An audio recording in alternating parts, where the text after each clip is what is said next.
Middlesex Panthers won for the first time this season in the NatWest T20 Blast as they defeated Somerset by 8 wickets with 17 balls to spare at the Kia Oval, thanks to a superb unbeaten 128-run partnership in 14 overs by Joe Denley and debutant Ryan Higgins.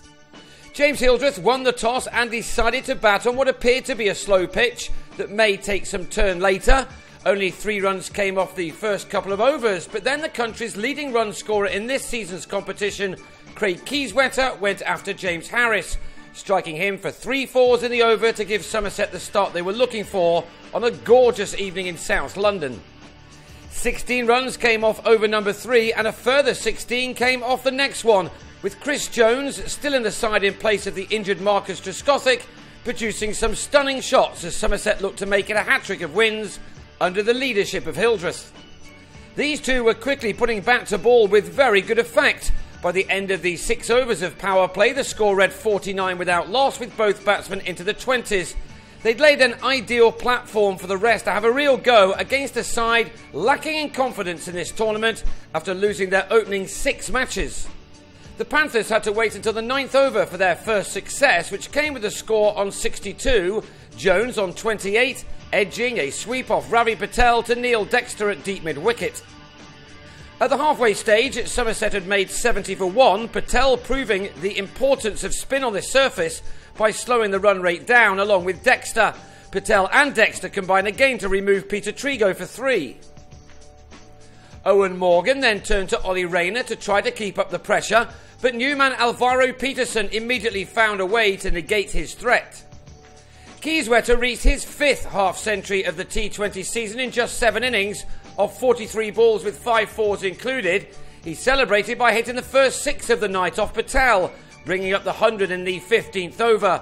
Patel still finishing with the excellent figures of 2 for 24 from his 4 overs. Peterson fell in the 17th over after Gurjit Sandhu replaced Patel, the batsman turning the ball onto his own stumps as he stumbled over to go for 14 with a total on 109 for 3. That brought in Hildreth, who lifted the scoring rate as needed with some clever shots as he tried to get the momentum back with his team before the break. A strong finish is always important, and Hildreth's crafty play was helping his side out immensely while ruining Rayner's figures. His last over, the 18th of the innings, cost 19 runs. Somerset may have left it late, but the boundaries came thick and fast towards the end of their innings. Keyswetter had again played a blinder as he passed his best score of the T20 summer of 70 made just last week. This 6 off Sandhu by Hildreth was a very good way to celebrate that. The visitors were finishing off their innings very strongly. 18 came off the penultimate over and Somerset reached the 150 in the last one, but only after Keyswetter was very well caught by Darvin Milan, the ball coming right out of the sun. Keyswetter went for 74 and Somerset had to settle for a final score of 152 for 4. The last time Middlesex used the Oval as a home venue, Milan hit a wonderful 100 in a quarter-final. This time he was out for a golden duck as Trigo sent him packing in the first over of the reply with an LBW.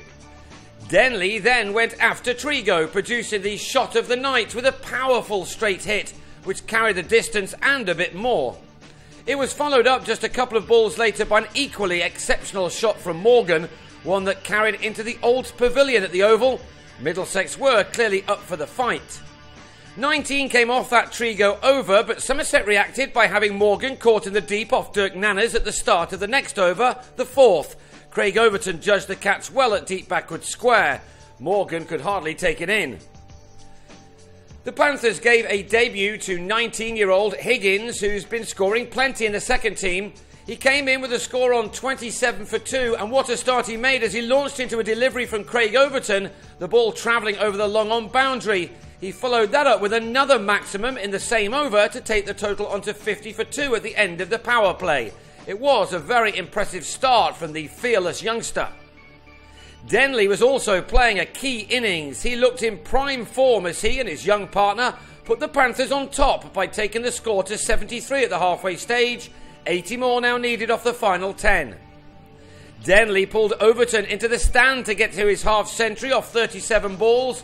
It was an innings including 4 fours and 2 sixes, and was one which had set up the game nicely for the Panthers to earn their first win of the T20 summer.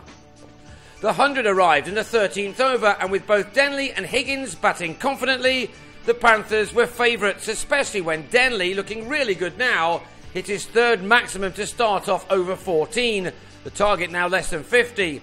A second six in the over quickly followed as Denley looked to finish the game off in a hurry. It was a magnificent display of clean hitting. Middlesex had been waiting all season for a partnership such as this one. It moved into three figures off 76 balls as the home side were canting towards their victory target. Just 21 runs left to get off the last 4 overs, with Denley moving rapidly into the 90s. The Panthers had been waiting a long time for an evening like this one. The shots of Denley and Higgins, who was extremely impressive on debut, constantly finding the gaps rather than the fielders.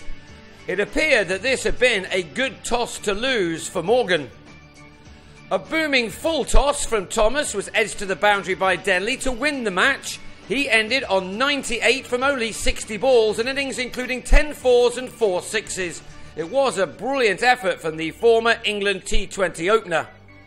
So with 17 balls to spare, the Panthers took the game by 8 wickets. Denley making 98 and Higgins 44 off 37 deliveries. Up next for the Panthers, it's a trip to Essex on Friday, while Somerset also play the Eagles a week on Friday in Taunton.